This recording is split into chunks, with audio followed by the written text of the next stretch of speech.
झारखंड के देवघर में रोपवे हादसे के बाद आज सुबह दोबारा रेस्क्यू ऑपरेशन शुरू हो गया है। रविवार शाम को हुए हादसे के बाद 50 लोग रोपवे की ट्रॉली में फंस गए थे। त्रिकुट पर्वत पर रविवार शाम करीब 4 बजे रोपवे की रस्सी टूटने से 12 ट्रॉलियां फंस गई थी। अब तक 32 लोगों को बचा लिया गया है। रेस्क्यू ऑपरेशन में एयरफोर्स के साथ साथ आर्मी और आईटीबीपी के भी जवान लगे हुए हैं। देवघर के त्रिकुट पर्वत पर रोपवे हादसे की जांच के लिए सीएम ने जांच के आदेश दिए हैं। सवाल है कि इसके पीछे कौन जिम्मेदार है।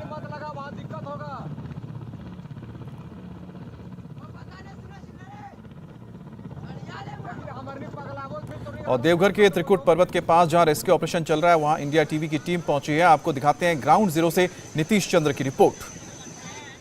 देवघर का ये वही त्रिकुट पर्वत है जहां पर पिछले 40 घंटे से लगातार ऑपरेशन चल रहा है और एयरफोर्स के जवान, एनडीआरएफ के जवान लगे हुए हैं। और आप देखिए एक हेलीकॉप्टर जो त्रिकुट पर्वत के ठीक ऊपर से गुजरता हुआ, और कल जिस तरह से कोशिशें की गई, कई लोगों को निकाला गया, लेकिन अभी भी कुछ लोग अंदर फंसे हुए हैं और उन फंसे हुए लोगों को आज निकाला जा रहा है।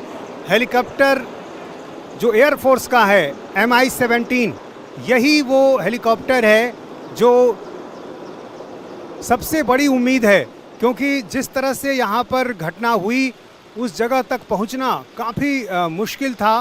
कुछ लोगों को निकाल लिया गया, लेकिन कई लोग ऐसी जगह फंसे हुए थे, इतनी अधिक ऊंचाई पर थे कि वहां तक किसी और तरीके से पहुंचा नहीं जा सकता है। और ऐसी स्थिति में ये हेलीकॉप्टर ही काफ़ी मददगार साबित हो रहे हैं। कल एक हादसा ज़रूर हो गया, उसके बाद लोग जो हैं वो थोड़े ज़रूर दहशत में हैं, लेकिन लगातार जिस तरह से कोशिश की जा रही है और जितने एयरफोर्स के जो जवान हैं, जो एनडीआरएफ के जवान हैं, वो जितने एक्सपर्ट हैं, ऐसी स्थिति में आज कोशिश होगी कि इन सारे जवान, जो लोग फंसे हुए हैं, उनको निकाला जाए। आप देखिए ठीक ऊंची वो जगह, उस जगह जहां पर अभी आपको हेलीकॉप्टर दिखाई दे रहा है, वहां से भी थोड़े आगे दूर तक जो ट्रॉली है वहां पर लोग फंसे हुए हैं। उन लोगों तक खाने पीने की चीज़ें ड्रोन के जरिए पहुंचाई जा रही हैं, उनसे फ़ोन पर बातचीत की जा रही है, उनका हौसला बढ़ाया जा रहा है, उनके परिवार के लोग लगातार संपर्क में हैं। हालांकि उसमें बच्चे भी हैं, कुछ लोग ऐसे हैं जो बीपी के मरीज़ हैं, लेकिन तमाम दिक्कतों के बाद भी लोग लगातार हर कोई अपने मिशन में जुटा हुआ है। और यहाँ जो आपको केबिन दिखाई दे रहे हैं, ये वो केबिन है जिसमें हादसा हुआ। आप देखिए 11 नंबर की जो केबिन है, उसका जो एक शीशा आप देखिए किस तरह से टूटा हुआ है, और वहाँ पर कुछ ब्लड के निशान भी हमें दिखाई दे रहे हैं। और इसी केबिन के टकराने से, गिरने से फिर जो हादसा हुआ था, और आगे जो एक दूसरा केबिन आपको दिखाई दे रहा है, उससे लोगों को निकाल लिया गया। लेकिन कुछ केबिन ऐसे हैं जो अभी भी ऊपर की तरफ हैं, और चूंकि वहाँ पर ऊंचाई बहुत ज़्यादा है, ऐसे में कई तरह की दिक्कतें आ रही हैं। और यहाँ पर जो ऑपरेशन चल रहा है वो काफ़ी बिल्कुल एक प्लान करके चल रहा है। पूरी रणनीति बनाई गई है, किस तरह से ये सब कुछ सही तरीके से हो, इसको ध्यान में रखा गया है। और यहाँ जो स्थानीय सांसद हैं निशिकांत दुबे, वो यहाँ पर लगातार बने हुए हैं, और ऐसे मौके पर इस तरह की मदद, हौसला अफजाई, ये काफ़ी मायने रखती है।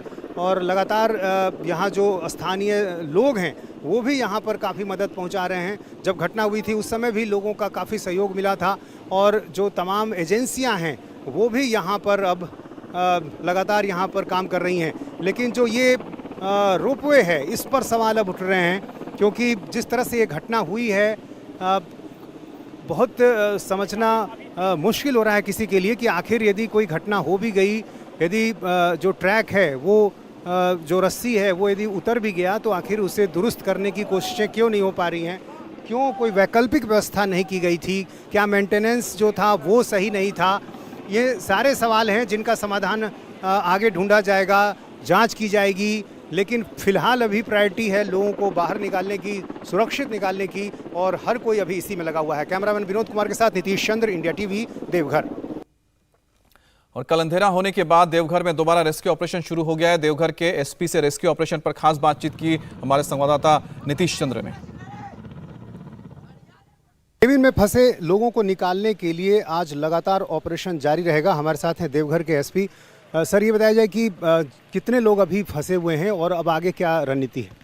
अनुमानित अभी 15 लोग फंसे हुए हैं और जैसा कि आप सबको पता है यहाँ पे एनडीआरएफ की टीम है, आईटीबीपी की टीम है, इंडियन आर्मी है, इंडियन एयरफोर्स है और इंडियन एयरफोर्स अपने चॉपर्स के माध्यम से, हेलीकॉप्टर्स के माध्यम से उनको इवैक्यूएट कर रही है। कल अंधेरा हो गया था इसलिए रेस्क्यू ऑपरेशन रोकना पड़ा था।